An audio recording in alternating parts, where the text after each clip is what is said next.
Praise lord అమ్మా. మీరు మీ పేరమ్మా? నా పేరు లూది అండి, బంజారేట్స్. ఇంతకుముందు కూడా కాల్ చేశారు. అవునమ్మా. ఓకే, ఆఫీసర్ ఉన్నారు, మీ ప్రశ్న అడగండి. ప్రైజ్ లార్డ్ నాన్నగారు. అమ్మా వందనాలమ్మా, చెప్పమ్మా. యోబు గ్రంథం 28వ అధ్యాయంలో 3వ వచనంలో నాన్నగారు, మనుషులు చీకటికి అంతము కలుగు చేయుదురు అని ఉంది నాన్నగారు. అది అర్థం కాలేదు నాకు. అవునమ్మా, యోబు గ్రంథము 28 వెండికి గనిగలదు.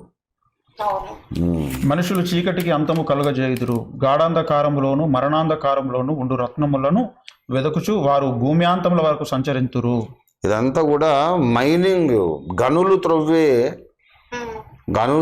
ప్రాసెసే మొదలు పెట్టాడు. వెండికి గనిగలదు, పుటము సువర్ణమునకు స్థలము కలదు, ఇనుమును మంటిలోని తీయుదురు, రాళ్ళు కరిగించి రాగి తీయుదురు, మనుషులు చీకటికి అంతము కలుగజేదురు, మళ్ళీ గాఢాంధకారములోను మరణాంధకారములో నుండి రత్నములను వెదుకోచు వారు భూమి అంతముల వరకు సంచరింతురు.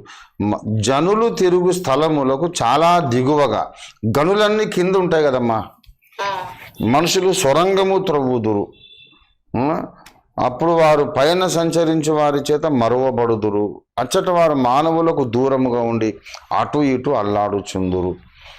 అంటే భూమి లోపలి భాగాలకు దిగిపోయినప్పుడు ఇదంతా గనులు త్రవ్వే ప్రాసెస్ చెబుతున్నాడు ప్రవచన రీతిగా.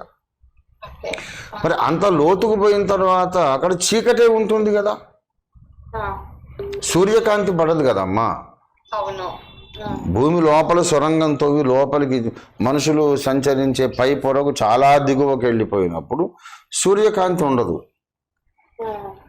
గనక మానవులు టెక్నాలజీ ద్వారా అక్కడ కూడా వాళ్ళు బ్యాటరీస్ ద్వారా కానీ ఇంకో రీతిగా కానీ బల్బులు వెలిగించి ఆ బల్బుల కాంతిలోనే గనులన్నీ చూస్తారు వాళ్ళు.